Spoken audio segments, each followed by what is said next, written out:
Alrighty, hey friends, another Foobar Devlog late on Saturday. In fact, by the time I'm done recording this, probably Sunday. Um, this is a really exciting time for the project. We've hit a very important major milestone, which is first round of cuts. Woo, yeah! Not only that, a extension on the current deadline. I said I would do block mesh levels 1 through 4, and I way overcommitted on the overall size of the block mesh level as it stands right now, and overestimated how long it would take to build 5 minutes of traversal content per level. So I'm going to pare down the overall amount of levels probably just to 6. And going to do a less detailed art pass on them, or rather like not do a full alpha pass, so I can focus on going over and actually doing gameplay prototypes within the timeline that I have set, and hopefully that will be enough to compensate. I'm going to give myself 7 additional days for this, which I will effectively just have taken away from the testing passes as we've had it. I've crunched that time into this upcoming week.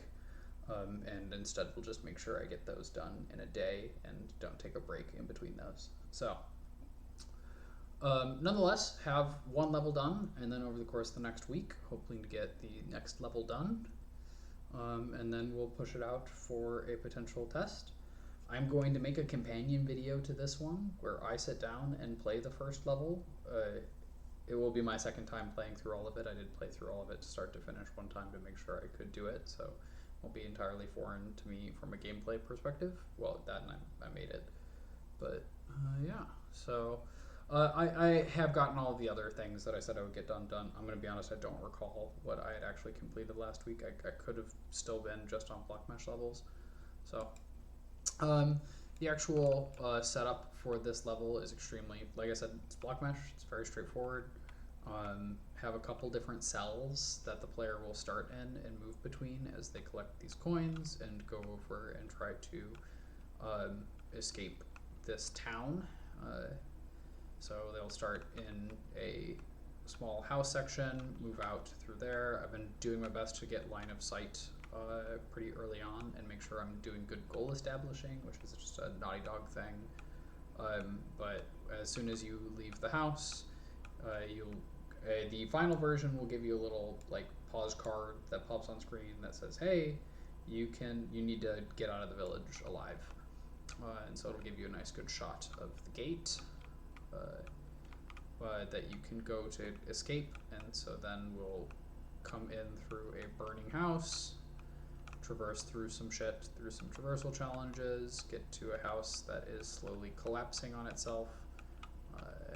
We'll get through a bridge. That bridge then falls, and you need to do a little slide challenge where you get stuck in some very, very block meshy mines that you need to escape from. Before then you come up into this, we reestablish that line of sight on the gate. And we do that for the bridge too. And then you need to continue down through set of prison cells where there are some guards who are trying to kill and or capture you,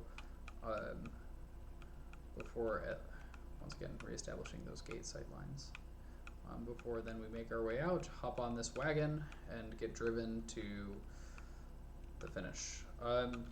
Admittedly, this is not super narratively executed in any capacity. I'm not really concerned about that. I have learned a lot this time around by knowing just like how to interact with the editor. I've definitely found even already my workflow has shifted pretty drastically from start to finish, and so I think the putting together a level has been a really good experience for understanding and feeling that process out a bit more, even if this is super duper rough. So hopefully 1 more of these to come, and then also like getting all of the upgrade stuff with the upgrade hub squared away. I have the UI and all of that stuff built, but don't actually have the in-game representation of it implemented, so should be cool. Hear more from me next week. Have fun, gang.